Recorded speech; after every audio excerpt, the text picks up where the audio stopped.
오늘 여러분에게 지금 가장 큰 고통이 있다면 어떤 것입니까?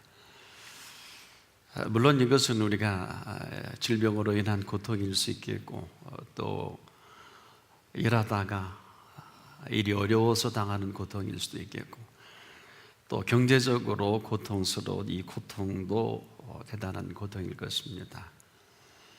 근데 그리스도인에게 있어서 가장 큰 고통이 있다면 믿을 수 없는 고통입니다. 또 믿지 못하는 고통도 가중될 때가 있어요. 여기서 우리가 신음하며 꼼짝 못할 때가 한두 번이 아닙니다. 뭐 여기에 정치가 어떻고 경제가 어떻고 문화가 어떻고 하는 것은 사실 기우에 불과합니다. 들어보면 이야기가 다 그럴싸하고 논리적이면서 또 틀린 것만은 아니지만은 그 속내를 깊숙이 보면 그 근본은 그 원인이 전혀 다른 곳에 있는 걸 발견하게 됩니다. 그러다가 이런 말합니다. 믿는데 왜 이런 일이 일어나야 하느냐.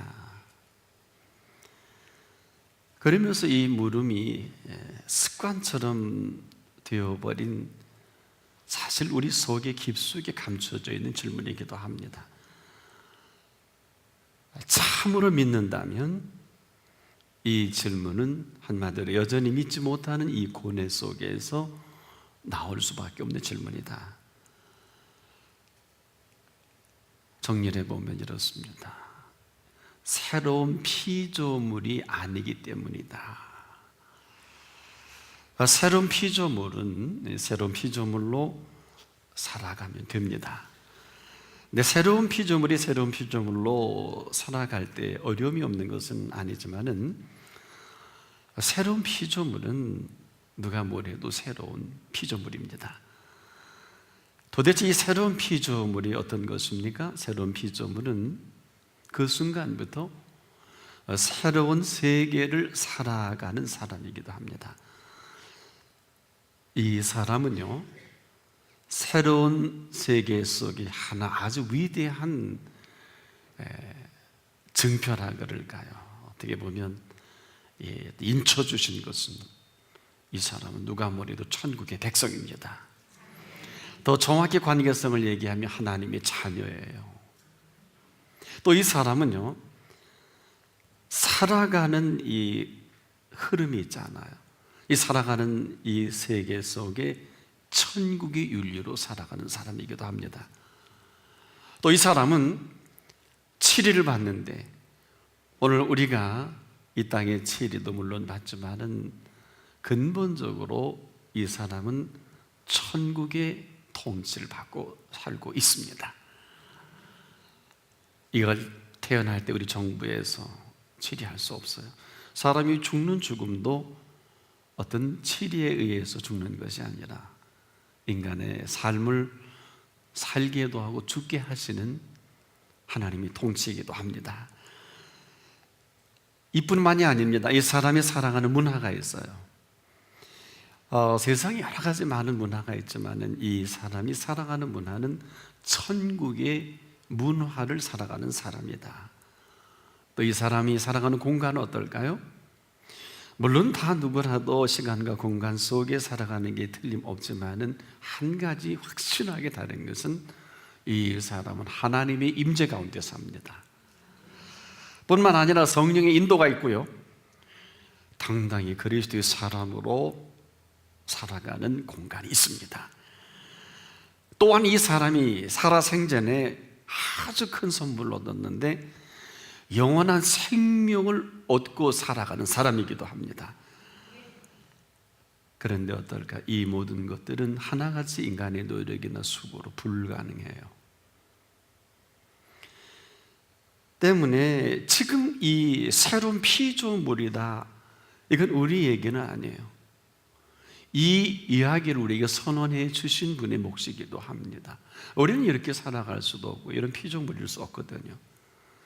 그런데 안타까운 것은 우리가 모르는 것은 아닌데 알면서도 이 엄청난 사실을 믿지 못하는 고통이 있고, 믿을 수 없는 이 고통에서 헤어나오지 못하는 이 안타까움이라는 거예요. 뭐 차라리 모르면 참 좋겠는데 알면서도 믿기 힘들어하고요. 보면서도 믿지 못하는 이 고뇌하는 고통입니다.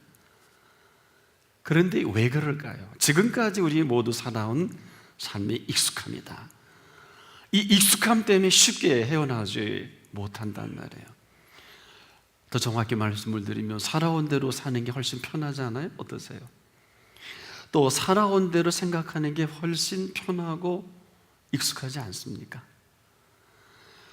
살아오던 대로 사는 삶의 습관이 더 편하기 때문이라는 것입니다. 사실 이 모든 것은 누구나 생애 절체절명의 시간이 오죠. 마지막 시간에 땅을 칩니다. 같이 있던 사람도 먼저 운명을 달리하면 통곡을 합니다. 다른 것이 아닙니다. 근데 이때 너무 늦어요. 이럴 줄은 몰랐다는 거예요. 여러분, 그렇지 않잖아요.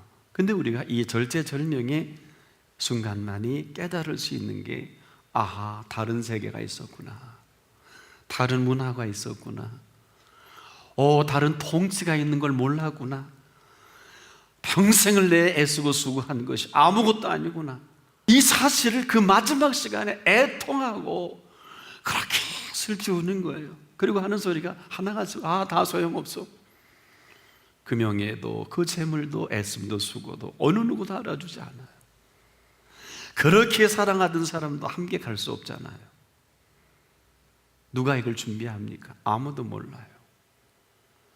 그렇게 좋고 그렇게 귀하고 살만한 인생을 살았다고 했는데 남는 게 아무것도 없단 말이에요. 이건 마지막 시간에는 알 진리거든요. 왜 진작 다 소용이 없는 것을 왜 몰랐을까요? 심지어 믿는 사람들마저도 이 사실이 너무 성급하게 다가오는 거예요. 바로 이것이 믿는데 왜 이런 일이 일어나야 하느냐 하는 이런 질문입니다. 어느 누구도 예외일 수 없잖아요.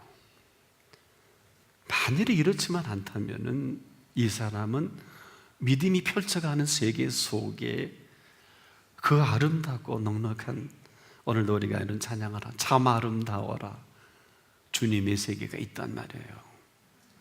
오늘도 살아계신 부활하셔서 그리스도의 영으로 우리와 함께 하시는 그분의 세계가 있는 것입니다. 맛볼 수 있고요, 체험할 수 있고, 정말 살아가기에 모든 것을 완벽하리만큼 준비하신 세계가 있다고요. 넬슨 만델라의 생애가 아직도 수많은 사람들의 뇌리에 남아있는 것이 있죠. 뭘까요? 그가 살아생전 26년 동안 감옥에 있었던 옥살이 했던 시간이에요. 수감되기 전보다요, 추록한 후에 노인이 되었음에도 불구하고 아주 건강했어요. 보통 건강한 게 아니에요. 그러면서 추록하면서 그 온화한 미소는 많은 사람들을 매우 당혹스럽게 만들었다고요. 감옥에 26년에 있었던 사람답지 않아요. 추록 후에 남아프리카 연방공화국 대통령까지 하잖아요. 그리고 그 노인들께서 결혼도 하지 않습니까?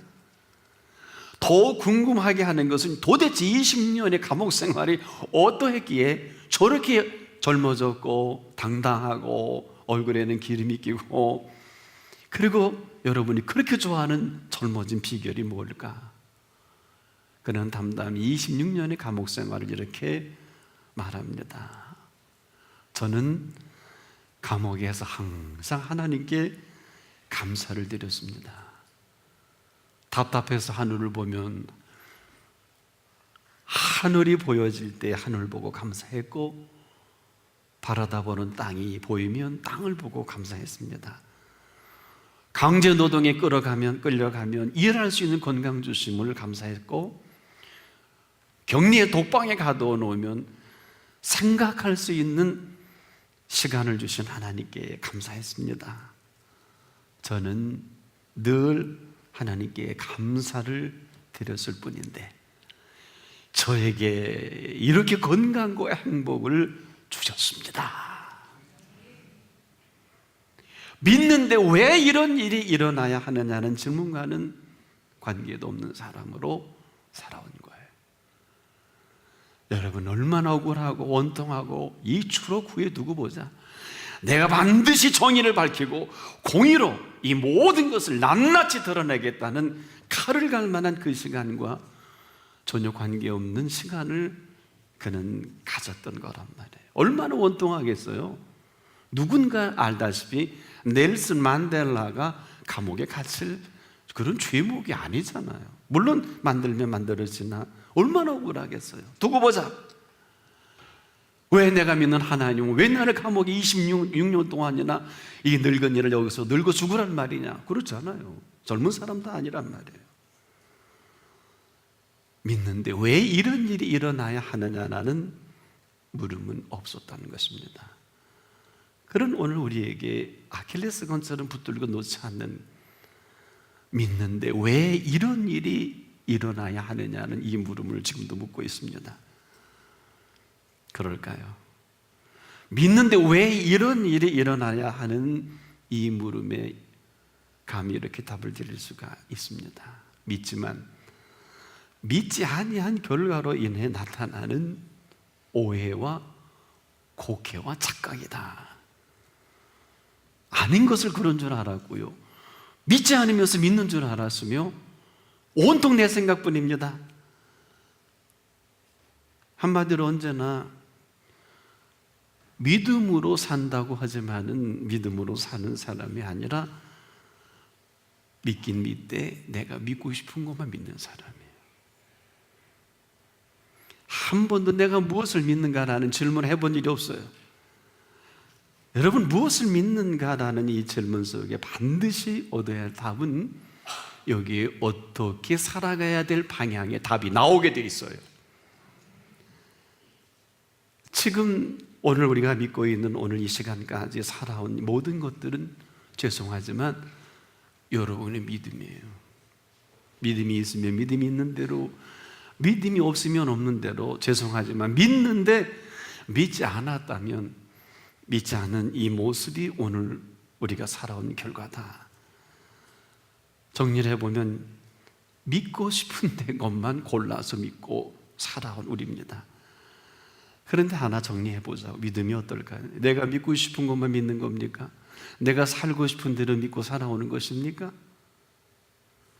모르는 분은 없어요. 믿음은 그런 것이 아닌 줄을 모르는 것이 아님에도 불구하고 지금도 이 딜레마에서 헤어나오지 못한다는 거예요.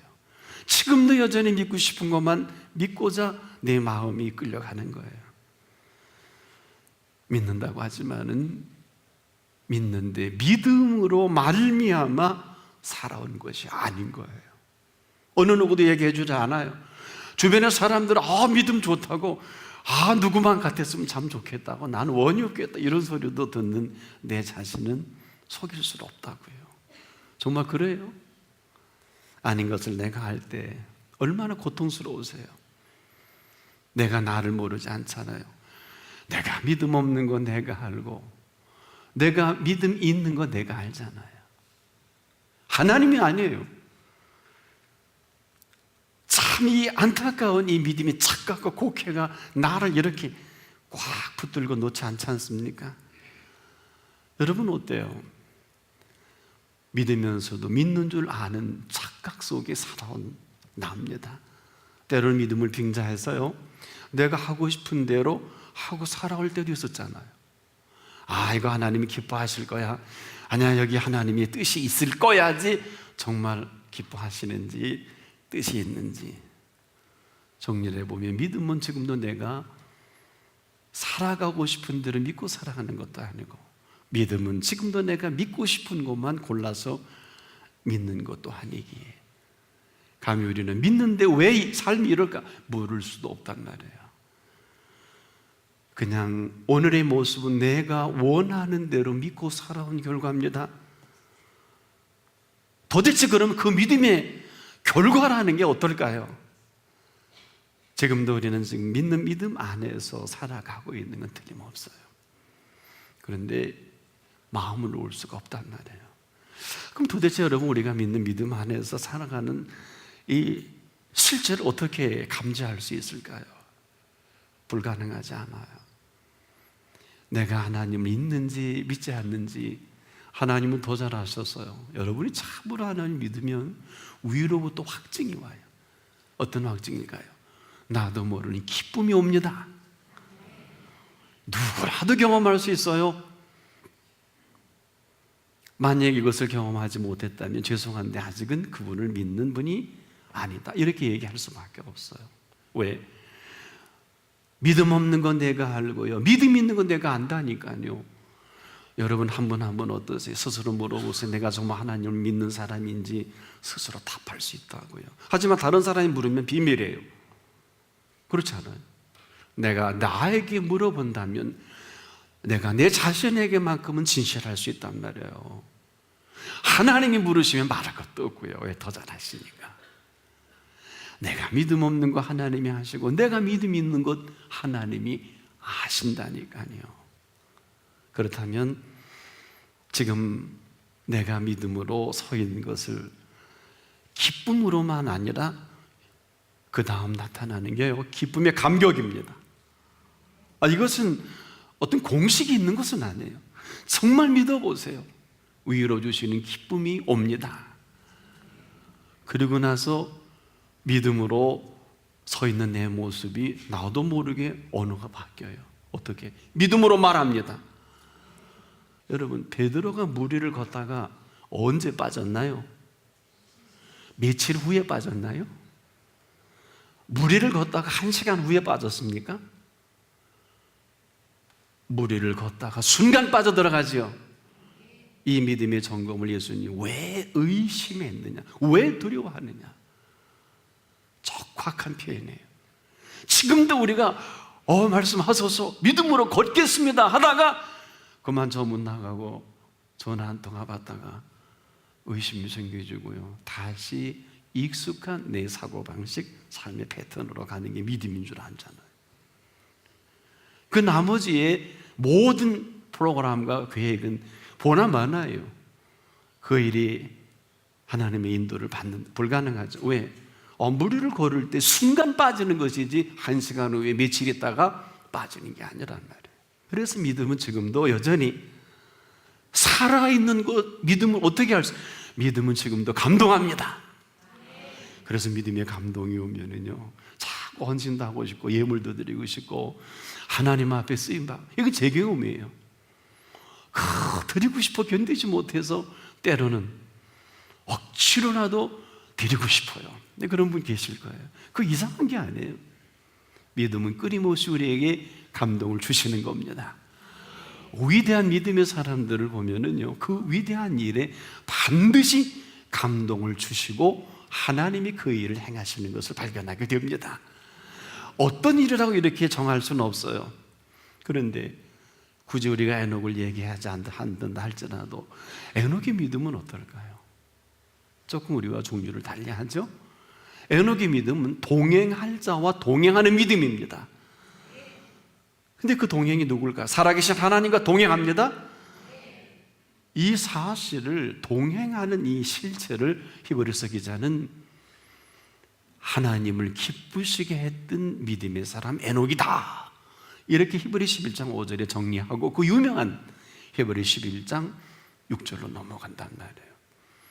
우리는 동행하는, 이 동행으로 살아가는 300년 동안의 이 실체는 한마디로 기쁨의 잔치였습니다. 그래서 믿음이 없이는 기쁘시게 할 수 없다는 것은 믿는 믿음의 순간 내게 기쁨이 옵니다.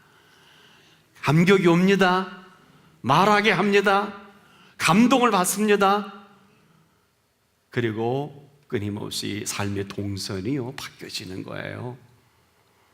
아직도 내가 살던 삶에 익숙하다면 이것은 내가 믿고 싶은 대로 믿는 내 모습이나 동행의 기쁨, 어려움도 없어요. 이건 그렇게 어려운 것이 아닙니다. 그럼 이 기쁨은 믿기 때문에 기쁨으로 아니에요. 여기에는 놀라운 비밀이 있어요. 혹시 그런 얘기 들어본 일이 있나요? 사랑의 기쁨. 여러분, 유명한 사랑의 기쁨이라는 노래도 있지요. 이게 뭘까요? 기쁨은 그냥 기쁨이 아니라 우리가 그분을 믿을 때 주시는 기쁨은 사랑하시기 때문에 주시는 기쁨이에요. 이걸 위대한 사도 바울이 이렇게 정리합니다. 누가 우리를 그리스도의 사랑에서 끊으리요? 환난이나 곤고나 핍박이나 기근이나 적신이나 위험이나 칼이나 그 무엇이라도 우리를 그리스도에 사랑해서 아무도 넘볼 수 없다. 그러니 얼마나 기뻐요. 이렇게 이어져 가는 것을, 이 근거로 살아가는 것을 나만 모르는 거예요. 이거 얼마나 속상한 일입니까? 여러분 어떠세요? 그래서 지금도 믿음으로 사는 실체는 그리스도의 영으로 함께하는 삶의 실존이 있고요, 살아 계셔서 살아있는 모습으로 우리에게 끊임없이 힘을 주시는 살아계신 예수 그리스도이십니다. 그래서요, 믿음을 말할 때 이 사실을 말하는 거예요. 근데 내가 믿는지 안 믿는지 누구라도 경험되어지는 게 위로 주신 기쁨을 맛볼 수 있는 것입니다. 그래서 우리가 자꾸 신령과 진정으로 예배를 드리라 할 때 왜 예배가 전부여야 할까요? 예배는 저와 여러분의 전부를 주도해 가십니다. 살 길이 없잖아. 요즘 얼마나 막막해요. 그래, 길이 없잖아요. 근데 예수님은 오늘이라도 믿음으로 다시 시작할 수만 있다면 길이 되십니다. 유일무이한 그 인생의 진리가 되십니다. 생명은 요한복음 14장 6절에 적혀있는 헬라어 원어를 보게 되면 life라는 생명이 아니라 이것은 조에입니다. 이 조에는 영원한 생명을 얘기해요. 헬라어 원전을 보게 되면 요한복음의 생명은 하나같이 영생입니다. 그냥 우리가 이해 각도가 번역이 달라진 것뿐이에요. 그러면 이 영생이란 조에라고 하는 이 단어를 끊임없이 구사했던 예수님은 도대체 이 영생을 어떻게 표현해 주셨을까요? 예수 그리스도가 영생이십니다. 죽였는데 살았어요. 그리고 40일 동안 신령한 몸으로 우리와 함께 하셨습니다. 그리고 승천하셨고, 그리고 그리스도의 영으로서 성령님과 함께 오늘 이 자리에도 함께 하시는 거예요. 그분이 오늘 무슨 소망이 있을까요? 자기 아들을 아끼지 아니하시고 우리 모든 사람을 위하여 내어주시니까 어찌 그 아들과 함께 뭐라 그래요? 모든 것을 선물로 주시지 않겠느냐. 혹자는 이런 줄도 몰랐다고 하면 아니야, 늦지 않았습니다. 이것은 경험이 필요한 건 아니에요. 오랜 시간이 필요한 것도 아니에요. 왜 그럴까요? 이렇게 우리에게 오늘도 말씀하시지 않습니까? 누구든지 그리스도 안에 있으면 새로운 피조물이라. 이전 것은 지나갔어. 오늘 보라, 새 것이 되었도다. 완료형이란 말이에요. 누가? 이 말씀을 감동을 주신 그분이 완료하게 하시겠다는 것입니다. 우리의 수고나 공로는 필요 없어요. 여러분, 우리가 죄를 짓는데 우리의 것 갖고 어떻게 의로워질 수 있나요? 불가능해요.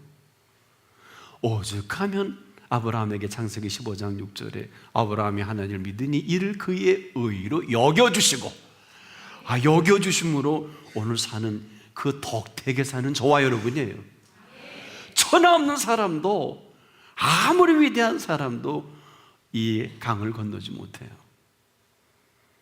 그래서 믿음은 많은 경험이나 학문이나 연륜이 필요하기보다도 필요 없다는 것이 아니라 오늘이라도 믿음은요, 다시 시작할 수 있어야 합니다. 믿음이라는 게 뭘까요? 이제라도 그리스도 안에 있으면 새로운 피조물로 살아가도록 노력하는 게 아니에요. 그분이 새로운 피조물이라 했으면 그대로 믿는 거예요. 믿고 따라가는 것입니다. 그리고 그분의 인도를 받는 거예요. 어디까지요?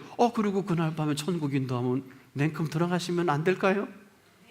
우린 그분 덕택에 천국 갈 텐데, 내 공로나 내 선한 일로 내가 아무리 엄청난 착한 일을 해도 그거 가지고는 못 간다고요. 속이지 마세요. 오늘 오직 그 믿음으로 갈 수 있는 천국입니다. 오직 믿음으로 말미암아 주신 기쁨을 맛보십시오. 우리가 이러한 믿음의 실체 앞에서 지금이라도 믿음은 다시 시작할 수가 있습니다. 내가 원하는 대로 믿고 사는 것도 요만큼 긍휼을 베풀어 주시는데요, 정말 오늘 이 말씀 앞에 새로운 피좀 물다고 하셨으니까 그런 줄 알지, 우리가 그 내용을 알아요, 깊이를 알아요, 넓이를 알아요, 높이를 알아요, 학식이 있으면 얼마나 있으면 인문학적인 지식을 다 동원해도 이 신비로운 사실은 알 수가 없어요. 이것은 이 땅의 진리가 아니에요. 이것은 하나님의 지식입니다. 하나님 보시기에 영과 혼과 몸이 흠없도록 만들어 가신다는 것이고, 우리가 보기에 참 저 죽일 사람이고 정말 죄로 가득 찬 사람이라 할지라도 오늘 내가 나와 함께 낙원에 가 있으리라, 게임은 끝난 거예요. 웬 성화냐? 우리 그런 노래 많이 하죠. 웬 성화예요? 당신 나라 가세요. 우리는 예수 나라 갈 거예요. 가세요. 당신이 통치하세요. 우리는 하나님의 통치를 받겠습니다. 왜 먼저 그의 나라와 그의 의일까요? 그의 나라는 하나님의 통치입니다. 그의 의는 하나님의 임재로서 의롭게 여겨주시는 하나님의 의입니다. 오늘 우리가 믿는 믿음의 선상에서 지금이라도 다시 시작할 시간입니다. 우리의 지나간 모든 이론과 경험과 613가지의 율법을 해박하게 해석하는 것도 거기까지예요. 그걸 잘 알고 책을 수만 권 써도 믿음 없이는 하나님을 기쁘시게 할 수 없다고요. 믿음은 언제라도 다시 시작하게 합니다. 새로운 피조물로 살아간 마스터 플랜이 있으신 그분이시기 때문인 걸 잊지 않기를 바랍니다.